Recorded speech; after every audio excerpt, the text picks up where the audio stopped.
Hi, this is Jeff Heaton. Welcome to Applications of Deep Neural Networks with Washington University. In this video, we're going to take a look at GANs, Generative Adversarial Neural Networks. We're going to go through 5 total parts and start with looking at NVIDIA StyleGAN3 that allows you to create very realistic looking faces, cats, dogs, other images that you might want to train it on. We're going to see entirely how you can train these neural networks as well as make use of them yourselves. So let's get to it.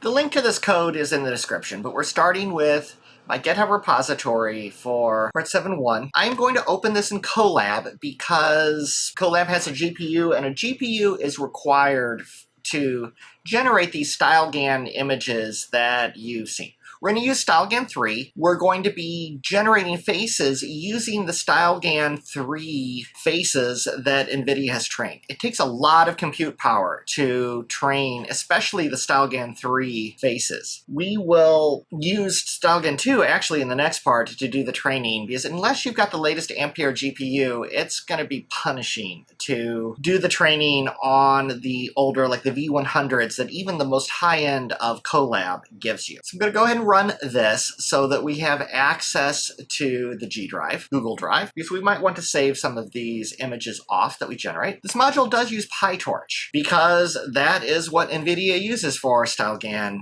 ADA. So a lot of the course is in Keras, but for these applications where what we're applying is written in PyTorch, obviously we use PyTorch. So StyleGAN comes from the GAN research that was done by Ian Goodfellow back in 2014. I have a link to the paper there. We're not using his original implementation, we're using StyleGAN3, but in the original version, he was able to generate some really amazingly realistic looking faces. These faces are not real. You can go to websites such as this person does not exist, and it's amazing. The person there literally does not exist. They're not real. Neither does this person. Now, there's some telltale signs that you'll see. Look at the background. What is going on in the background? If it looks like a Picasso painting, or even more abstract than that, then it is probably a fake image. Also, if you don't see an earring on one side or the other, it is probably a GAN. You can also go to something like which face is real, and they ask you to click on the person that is real. How does a GAN actually work? It's a general adversarial neural network. So there's 2 neural networks. There's one neural network that is learning to create images or other data, and we'll see also in this module how we can generate tabular data as well. So not textual data, but column data where you have categoricals and continuous values rather than just images. So you've got these 2 neural networks. You've got the generator and the discriminator. The generator is learning to create better and better and better data based on random seed values. So you're sending in 512 number vectors into the generator, and it takes that 512 vector and generates an image. Then the discriminator learns to get better and better and better at guessing which image is real versus which image is fake. So you're giving it actual images to the discriminator, and you're giving it generated images, and it learns better and better to tell which is which. So this is not your typical supervised learning, because you're giving it real images, and then it's learning, these 2 neural networks learn together and get better and better and better. Usually use the generator when you're done to generate your fake data as needed, but the discriminator can be useful, sometimes in security, to detect anomalies, because it learns to detect a real image versus a fake image. StyleGAN does very good at generating these faces. These are some StyleGAN2 faces. StyleGAN3 is really more for video. We'll see these images where we transition from one image to another. Like you can see here, I turned myself into Thor. These let you skew. So if you take these 2 512 number vectors and slowly move from one to another, StyleGAN3 is optimized to make that transition look good, whereas StyleGAN2 was dealing more just with static images, like you see here. And we also use augmentation in StyleGAN2. The augmentation takes the source images and flips them around and makes changes to them, like you can see is happening to this cat here. And that gives you more training data to deal with. That's the main purpose of augmentation, is having more and more training data to deal with, because the more training data you have, the better of results you're going to typically get. Not all StyleGAN images are perfect. You can see some of the things going on in here, like image A, there's the whimsical sort of backgrounds that don't make sense. Image B, the background's okay. I would assume that's trees behind her, and you're doing the typical background blurring that you do in professional photography where you're messing with the f-stops. But look at her earrings. They don't match. While it's sometimes stylish to wear just one earring, I don't think we've had a style yet where it's stylish to wear a different earring on each side. Who knows? And if you do have a second person in the image, the GAN doesn't know that the pictures are a single person. It's going to try to merge those in. As much as possible, NVIDIA tried to curate out images where there were multiple people so it didn't train from. And hands, it just can't even deal with. Look at this lady's hands. Some of the images that it was trained for did have hands in the field of view, but largely they tried to curate those and keep those out. But there were a few images in there that acted as a bad influence, and the neural network does sometimes try to generate hands, and it doesn't end well. And I give you links to this face does not exist and which face is real that we looked at previously. So generating a high-resolution GAN. The first thing you'll want to do is install StyleGAN3, and I give you the code to do that here. If you just run this, those two lines are designed to install it into Colab.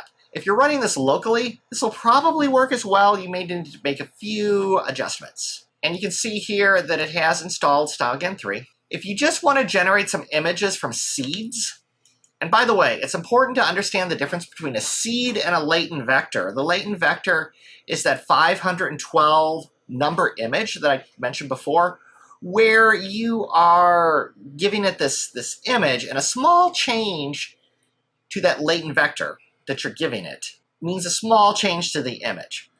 Whereas these seeds, those are random number seeds like 6601.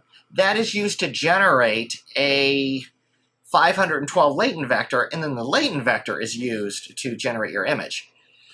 If you make a small change to the seed, it'll make a radical change to the image. 6601 could have been a young boy, 6602 could be an elderly female. It's just hard to tell what's going to really happen there. But the seeds are useful because they're much shorter than those 512 number vectors. So you can think about seeds here. If you just run this code, it's going to generate the seeds between 6600 and 25. And it just runs it from the command line. They gave you in StyleGAN this genimages.py, and that's a script that is basically going to go through and generate it. Now you can see it's downloading the StyleGAN3, the one that has rotational invariance. So that's a StyleGAN3 feature. So you could potentially rotate these and not have the textures do weird things as you're messing with that latent vector. Installing the two PyTorch plugins, we'll skip through this. Okay, you can see now it's generating the seeds. And these will all go into a directory, which you can either zip and download or copy to your G drive if you're using Colab. If you're running this locally, they're just sitting on your hard drive, basically. And you can do a ls content results, and you can see them there. You can copy those all to your G drive. And this is what it looks like when they're generated. You can see the various seeds and the images that come from them. And I'm getting the error there just because I'm running this in a different G drive instance than what I currently have Colab Pro Plus running in. But if you put this to a directory that makes sense for your G drive, it will copy those there. Now the fun stuff is running StyleGAN from Python code. That was running a command line command. And if I run this, then I can really vary that vector and make magic happen. So this gives me some code that converts those seeds to vectors by just using the random number seed and then generating the 512 number vector. Code to display an image, code to generate an image from a GAN. And you can also do labeled GANs. We're really not using those in this class, but that's a way that you could train a single GAN to do, say, cats and dogs, and each one would have a separate label. So now you want to choose what neural network you're loading. I am going to use the StyleGAN3 rotational 1024 by 1024 trained by NVIDIA StyleGAN3. This will give me the highest quality faces. It loads the neural network, and that takes a moment. And here I can generate them as well, and I can actually display them because I'm literally running this in Python code, and I can display them as I get them. And you can put different seeds in here depending on what you want to see, and you can browse through and find images that are close to what you're wanting. And then we'll see later that we can fine-tune these, the latent vector, and maybe you wanted that guy without glasses, or you wanted to try something else. You can certainly do that by adjusting the latent vector. So here we'll see how we can examine the latent vector, and this lets you do some of these transition videos you see, where you change from this middle-aged guy to this younger gal here, and you can see the whole transition that goes through. Here I let you choose what GAN you're going to train it from. That's a fish GAN that I created that generates fishes, so you can go through those. I am going to go ahead and have this do the latest StyleGAN3. And what you do here is you can run this, and this lets you fine-tune. So I ran it there, and we can pick some of the seeds that I looked at before. We'll use the faces, so we'll go ahead and run this, and it's going to transist between these seeds by getting the latent vector, and then I basically just shift linear algebra style from each of those vectors. I slowly change the numbers in the latent vector so that it moves in a trajectory to the next latent vector. So we're going between 6624, 6618, and then finally ending in person 6616.